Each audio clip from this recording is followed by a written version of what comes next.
When you are perfectly free to feel stuck or not stuck, then you're unstuck.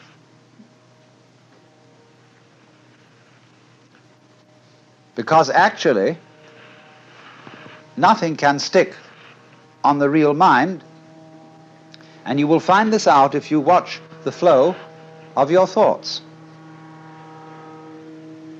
There is an expression in Chinese which means the flow of thoughts, or what we call in literary criticism, stream of consciousness.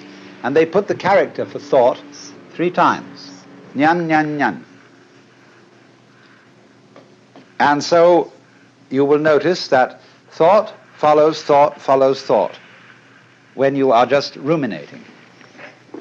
And those thoughts arise and go like waves on the water all the time. They come and go. And when they go, they are as if they had never been here. So actually this shows your mind doesn't stick. Really. You can get the illusion of it sticking by, for example, cycling the same succession of thoughts over and over again.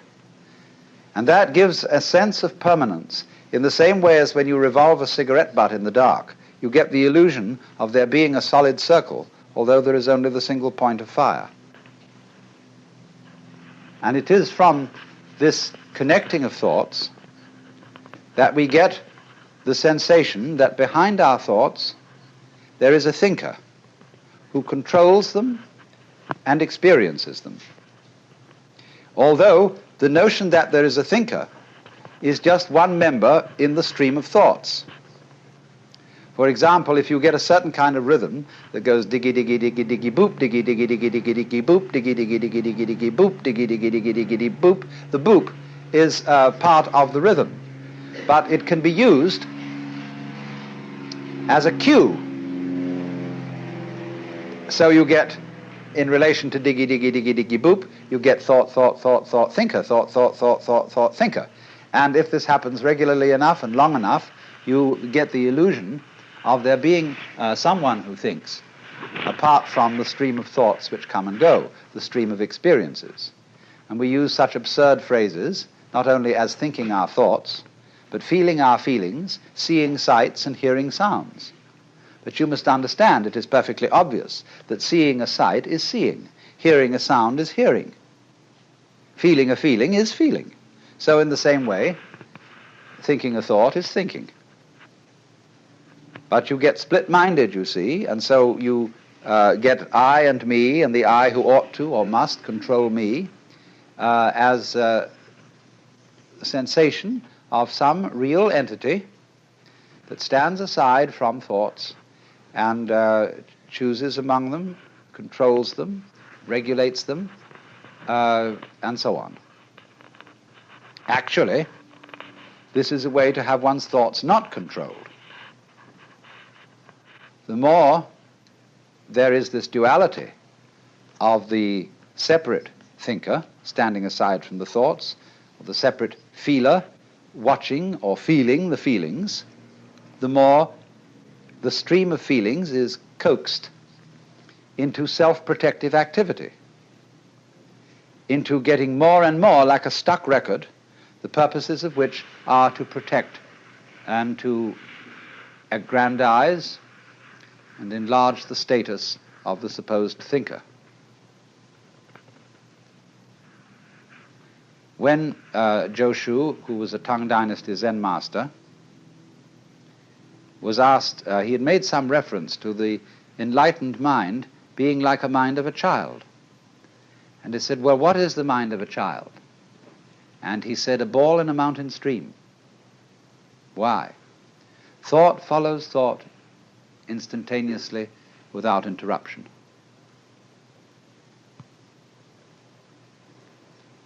So the saying, walk or sit as you will, but whatever you do, don't wobble. Now, we can see this very clearly from confusions we can get into in activity. I have just said we can see this very clearly from confusions we get into in activity. What kind of a statement is that?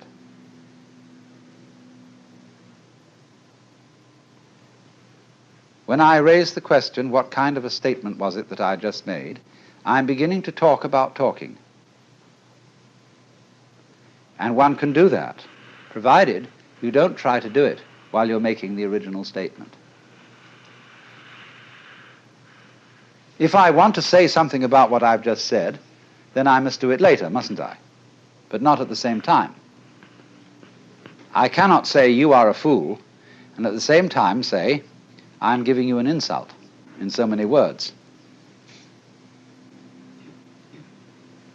I cannot say, or in mathematics, I cannot write down a certain equation, and as I'm writing it down, simultaneously state what kind of an equation this is. Unless, of course, I invent an exceedingly complex language which talks about itself as it goes along. But in the ordinary way, people get completely mixed up by that.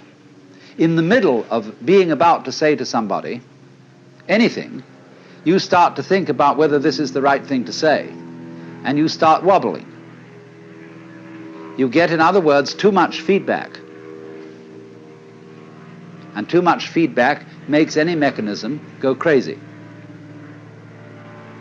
So in the same way, when you are very, very aware of a difference between the deeds and the doer while doing the deeds is always sort of commenting on them, the doer never really gets with it.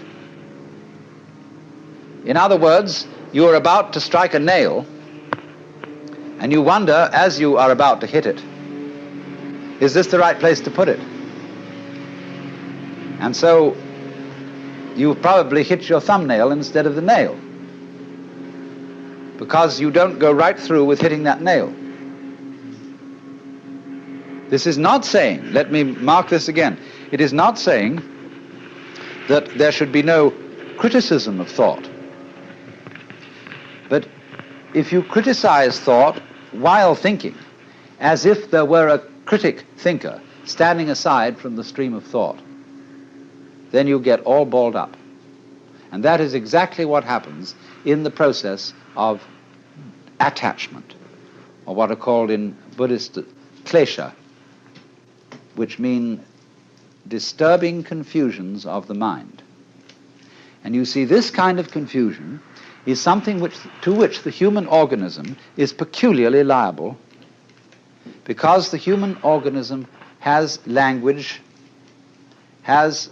you see, thinking is silent language. And I mean language in the most inclusive sense of the word, not only words, but also images and numbers, notation. Just because then we can talk about anything, we can talk about talking, we can talk about thinking, we can talk about ourselves, as if we could stand aside and say, said I to myself, said I. All we are actually doing is making a second thought, or thought stream, which comments on the one that went before, and then pretending that the second stream is a different stream than the first.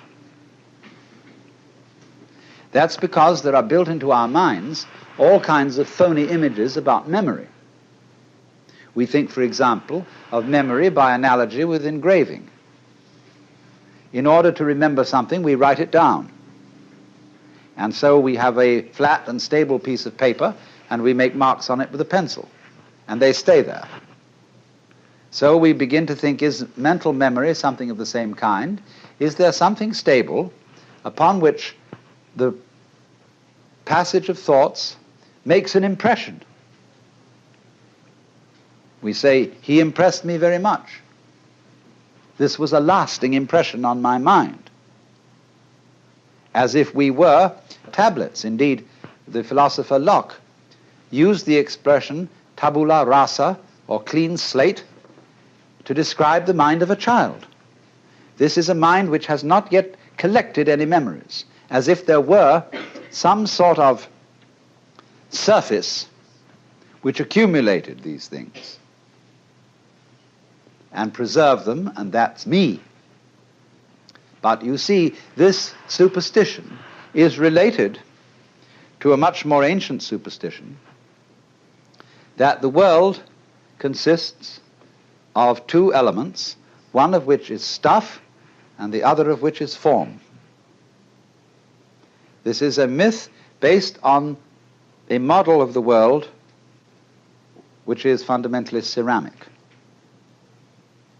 God